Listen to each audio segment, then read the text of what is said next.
see that some struggle to recruit enough councillors, especially in rural area, and how do you believe that the bill should recognise the differences on the challenges that parish and town councils meet with recruitment and building up resources? Yeah. So there should be more powers in the bill for councils, so they should have more tools, so they should be much more attractive to get involved in local democracy. We shouldn't underestimate and overlook the people that already put themselves forward. So the general power of competence, for example, that the bill provides for strategic authorities is not extended to all councils. Parish and town councils are out of step with the rest of local government. That would be one measure. There should be other ways in which the allowances system that would encourage more people to come forward and stand for election. It's absolutely ludicrous that people with caring responsibilities at parish level aren't able to reclaim an allowance to cover caring costs. Remote meetings, strengthening the standards regime are just a number of things that are missing from the bill that if they were added to it, would support local communities and local democracy. Maya Ellis. Thank you, David. You've mentioned how important town and parish councils are. You've also just suggested there that you would ideally like to see more parish councils. But my question is around sort of the neighbourhood governance proposals in here, what you make of them and how you feel either they should learn from the current structures we have for town and parish councils and or potentially based on the comment you made earlier, whether you think that we shouldn't have those and we should be actually looking at extending parish and town councils. Yeah, so one of the ambitions the government set out in the white paper and in the bill is for simplifying local government structures and making them much more consistent. So in 92% of England, if you leave your house and the first places where you've got decisions that are taken for you, stewardship of your parks, your open spaces, supporting local organisations, you would not have that in many parts of England under local government reorganisation. So they should be set up. That seems very much in keeping with other phases of reorganisation. Cornwall's fully parished, Shropshire's fully parished, Northumberland's fully parished.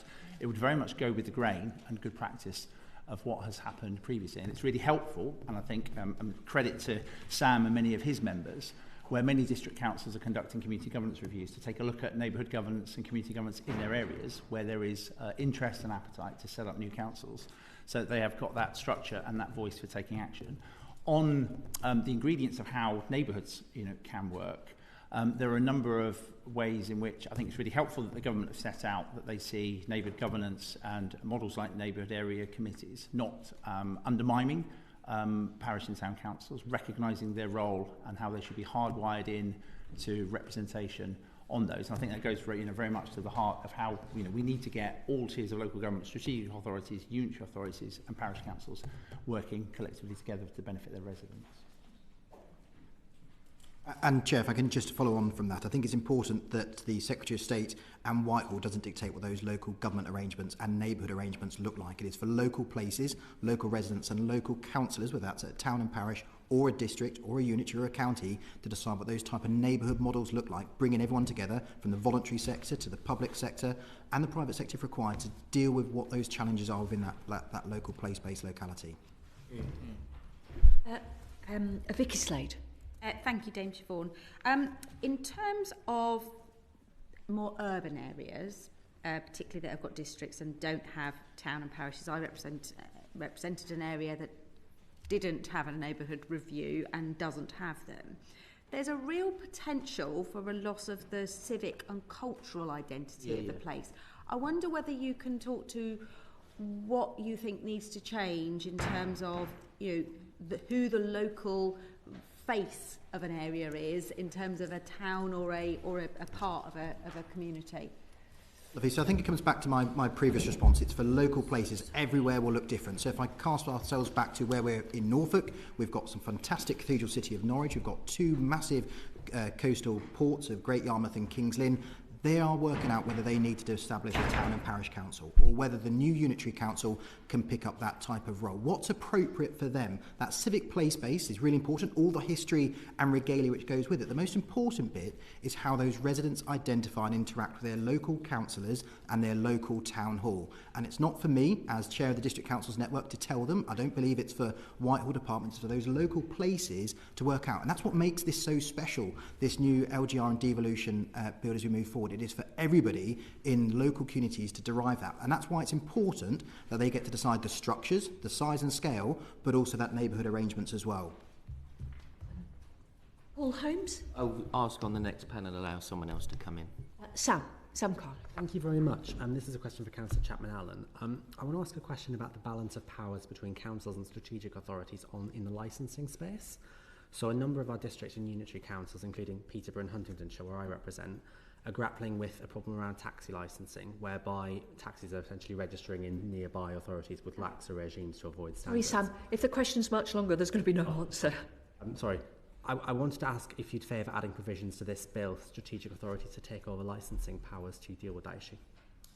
So any of my 169 members have never asked for those taxi licences to be removed from a local principal council up to strategic authority. If that is what the government's intent was to be, I'm not hearing it. The most important bit is that those principal councils are those constituent members so that they can pull that respectable, responsible lever to get what needs doing done. Order. I am afraid that brings us to the end of the time allotted for the committee to ask questions. I thank our witnesses on behalf of the committee and apologise for the disruption. We'll move to the next panel.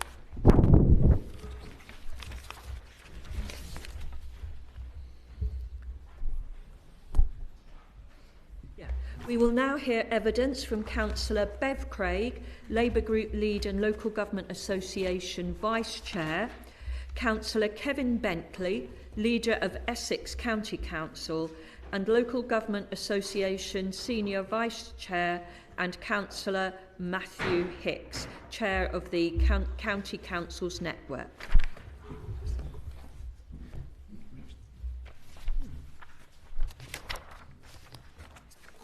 Not here. Oh, I asked Councillor Hitz where you might be. I don't know how I missed you. Apologies. Okay, this panel will finish at 10:44. Okay, who would like to ask the first question? David. Thank you, Dame Siobhan. I'd like to ask all three panellists a question around accountability. So with the proposals for the new mayoral roles that will come in and the reorganisation of local government, a key challenge is going to be ensuring that that mayor on a large footprint is accountable at a local level. There are different systems in place between London and Manchester, for example, which is probably the best known mayoral authority areas at the moment. I'd be interested in your reflections to the committee about what you think works well and what challenges there are that the government might need to fix in this legislation to ensure that that accountability is really effective. So good morning everyone. My name's Councillor Bev Craig. I'm Vice Chair of the Local Government Association, Leader of the Labour Group. I'm also the Leader of Manchester City Council, a city of 630,000 people. And in my spare time, I'm the Greater Manchester Combined Authority Deputy Mayor for Economy, Business and International Issues. And I think in response to your question, I think the first thing to say is that across the Local Government Association, we've been calling for devolution from Whitehall into communities for quite some time. And I think we've spent a lot of time thinking through what accountability looks like in that context. I think as we move from combined authorities into strategic authorities, it's important to make sure that the bill reflects both the competencies of local authorities within new strategic authorities, but also points of collaboration. So, for example, in the Greater Manchester system, each of the 10 leaders of the local authorities hold portfolios, and that's a key difference perhaps to the London model, where deputy mayors appointed by the Mayor of London would hold a portfolio. And we think from our experience looking across the country that binding organisations that have got different competencies in different areas into the same shared goal in a place is really important. I think many of our members have raised with interest what will happen in the move to a majority rather than consensual decision making. And I think from the LGA's perspective, we've been quite keen that we keep that under review. As currently stands at the moment in Greater Manchester, it's consensual decision making that leads us into a place. So I think a model from the beginning that binds in local authorities is really very important, because let's be honest, in my place, it is us that is building homes, it is me and my local authority that's contributing to growing the economy, and Greater Manchester benefits when we work as one. And I might just add, Kevin Bentley, the Senior Vice Chair of the LGA and leader of Essex County Council. And in case Matthew can't see it, Matthew is the leader of Suffolk County Council. There is no such authority as Sussex County Council, unless something dramatic has happened overnight that we're not aware of. That would be rapid devolution. I absolutely agree with what Bev has said. And we have that form of scrutiny already with PCCs. And that works well. I've looked at a model there where constituent parts and people who are not necessarily in leadership roles but actually have the ability to scrutiny, like we have scrutiny panels, could then hold the mayor to account. That's important. Every action has a consequence. Every action should be challenged on behalf of the public. So I absolutely believe there should be good scrutiny around mayor, and I think any mayor would welcome that good scrutiny. Thank you. And yes, I'm Matthew Hicks, leader of Suffolk County Council and chair of the CCM from last Wednesday. And sorry I couldn't be with you today. Diaries are still clashing a bit. I would agree with my colleagues. I think it's critical also that we also look at the mayoral commissioners and that they're also subject to effective and proportionate scrutiny as well, and accountability. Of course, mayors can be voted out every 4 years, but genuine democratic accountability is really important. So I think structures in place around scrutiny and overview, audit, etc., are going to be really key as well going forward. Thank you, Dame Siobhan. So, Councillor Hicks, your point about audit probably is a good entry point for the question I'd just like to follow up with. So we're aware that a very large proportion, I think more than half of education authorities have a council killing size debt associated with their high needs block, their schools grant, dedicated schools grant. And I'm also conscious one of the issues that we've had a lot of representations about is the indebtedness of some authorities in areas that are proposed to be part of these mayoral combined authorities.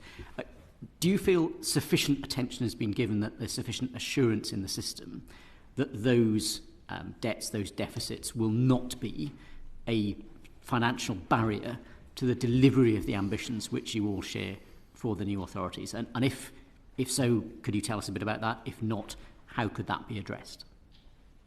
Yeah, so I think it's a constant conversation. I mean, in terms of the high needs block, you're talking about a system that needs to be changed rather than an issue just at the money end. And that's another conversation, perhaps for another panel, but that does need to be addressed, and soon, for the sake of society. That needs to be done. The debt question is a live question consistently, and we're talking to government in the system of LGA and constituent councils within the DPP, certainly around the debt. And of course, there is good debt and there is bad debt. Asset debt means the council is doing things, and that's very good, and there are other debts that isn't. We are aware of those councils in that situation. It's a constant conversation. My view has always been we can't allow any new authority to start in a major deficit they can't cover. And we've got to have that serious conversation with the government, and we are having those conversations. Has enough attention been given to it? I'd like to see there being more attention being given to it. And I think, if I may, I think that's a fairly consistent point across local government association members across the piece. There is significant underfunding of local government that's built up and accrued over quite a long period of time, the last 14 to 15 years, and there is a big job, I think, in taking local authorities back to the brink. A conversation, of course, for another panel, but one of the reasons why we will continue to make the point that a well-resourced, well-run local authority can transform and change communities. It needs to be resourced in a way it can do that. And I would echo that from the CCN's perspective. SEND is one of the biggest issues, and the growing DSG debt is a huge issue. The government has said it's going to be looking at this imminently, and we'd absolutely welcome to see some positive changes.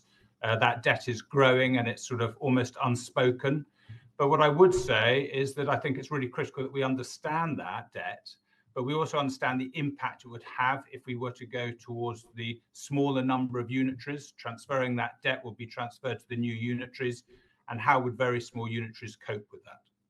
Thank you. I understand that Councillor Craig is going to have to go fairly soon. I think I can hold, as long as we finish on time, I'll just make a quick exit. We'll definitely finish on time, subject to any more technical difficulties. Maya Ellis. Thank you, Chair. My question is about the difference between the number of strategic authorities we currently have being very urban and the sort of the big sway of the strategic authorities to come being fairly rural areas. So just interested in how you see that leadership evolving over those different areas, and if there's anything you feel ways in which this bill needs to be strengthened to account for the different ways that those kind of county shire areas are going to be affected by becoming strategic authorities compared to some of the urban development we've had so far.